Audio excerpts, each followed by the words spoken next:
Assalamualaikum warahmatullahi wabarakatuh. Alhamdulillahirrabbilalamin. Wassalatu wassalamu ala asyrafil anbiya'i wal mursalin Sayyidina wa maulana Muhammadin wa ala alihi wa sahbihi ajma'in. Amma ba'du. Perkenalkan, nama saya Yuni Anur Sobah, perwakilan dari kelompok 8, bersama rekan saya yaitu Niswatu Sururin. Kami akan mempresentasikan materi tentang filsafat barat zaman modern. Pengertian zaman modern. Istilah modern berasal dari kata Latin moderna yang artinya sekarang, baru, atau saat ini. Banyak ahli sejarah menyebut bahwa sekitar tahun 1500 adalah hari kelahiran zaman modern di Eropa. Para sejarawan sepakat menentukan tanggal lahir modernitas pada abad ke-16. Peristiwa-peristiwa penting yang menjadi awal modernitas itu adalah gerakan Renaissance. Pemikiran para filsuf yang hidup mulai dari abad ke-16 ini kemudian dicirikan sebagai modern, karena bukan kebetulan gerakan-gerakan sosial dan penemuan-penemuan itu juga melahirkan pemikiran-pemikiran yang berpusat pada manusia sebagai subjektivitas rasio, sebagai kemampuan kritis, dan sejarah sebagai kemajuan. Filsafat modern sebagai pemberontakan intelektual. Sejarah filsafat modern dilukiskan sebagai pemberontakan intelektual terus-menerus terhadap metafisika tradisional. Pemberontakan intelektual bisa dilihat dari dua sudut yang berbeda. Di satu sisi, kita bisa menganggap modernitas sebagai disintegrasi intelektual. Dan di sisi lain, kita bisa menganggap filsafat modern sebagai sebuah emansipasi, sebuah kemajuan berpikir dan kemandekan dan pendewaan pemikiran metafisis yang mengandung sistem kekuasaan gerejawi tradisional. Selanjutnya adalah Renaissance dan gerakan humanisme. Yang pertama adalah Renaissance. Renaissance secara harfiah berarti kelahiran kembali. Istilah yang mendahului istilah Prancis itu adalah kata Italia, Rinascita, atau Latin, Renasce. Yang lahir kembali adalah kebudayaan Yunani dan Romawi kuno setelah berabad-abad dikubur oleh masyarakat abad pertengahan di bawah pimpinan gereja. Renaissance adalah hasil pengolahan kembali warisan antik menjadi sesuatu yang baru, sehingga Renaissance itu bukanlah reproduksi kultur antik melainkan interpretasi baru atasannya. Gerakan humanisme. Gerakan humanisme ditandai oleh kepercayaan akan kemampuan manusia sebagai ganti kemampuan adikodrati. Kaum humanis percaya bahwa rasio dapat melakukan segalanya dan lebih penting daripada iman. Humanisme berkembang pesat di Italia, Roma, lalu menyebar ke Jerman, Perancis, dan bagian-bagian Eropa lainnya. Beberapa tokoh humanis yang terpenting adalah Petrarca, Erasmus, Rabelais, Thomas More, dan Cervantes. Assalamualaikum warahmatullahi wabarakatuh. Perkenalkan, nama saya Niswatu Sururin. Di sini saya akan membacakan reformasi dan pengaruhnya.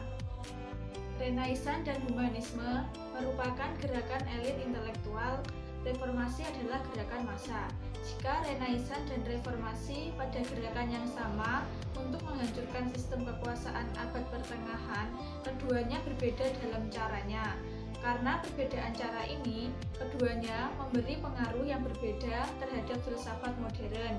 Perbedaan pokok keduanya terletak pada pemahaman subjektivitas modern itu sendiri. Kalau humanisme memahaminya sebagai kemampuan rasional, reformasi memahaminya sebagai iman subjektivitas. Para tokoh dan pemikirannya. Pertama, Niccolo Machiavelli. Machiavelli lahir pada 3 Mei di Florence. Lahir dari seorang pengacara kaya di Italia pada tahun 1969. Machiavelli beruntung karena tidak hanya mendapat pendidikan tinggi, melainkan juga posisi yang kuat dalam pemerintahan di kota Florence. Pikirannya dianggap menyimpang dari suara hati yang sehat. Akan tetapi setelah mengalami gagasannya, kita lalu mulai mengakui bahwa Machiavelli adalah nama seorang jenius yang sangat besar peranannya dalam sejarah. Karyanya yang terkenal il prinsip dan diskorsi sopra la prima decade di Tito Livio. Pemikirannya pertama yaitu pada masalah hubungan negara dan agama. Kedua, kelihayan yang melampaui moralitas. Tokoh kedua, Giordano Bruno. Giordano Bruno lahir dari keluarga bangsawan di kota Nola, Italia Selatan. Usia 16 tahun, dia masuk ke sebuah biara Dominikan. Di balik tembok-tembok biara itu, Bruno menghasilkan renungan-renungannya yang bagi kita dewasa ini bersifat modern, tetapi bagi para pembesarnya digolongkan sebagai bid'ah.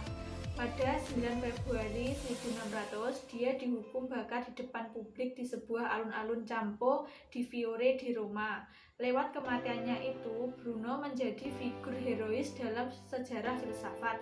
Karyanya yang terkenal adalah Della Causa Principio e Uno.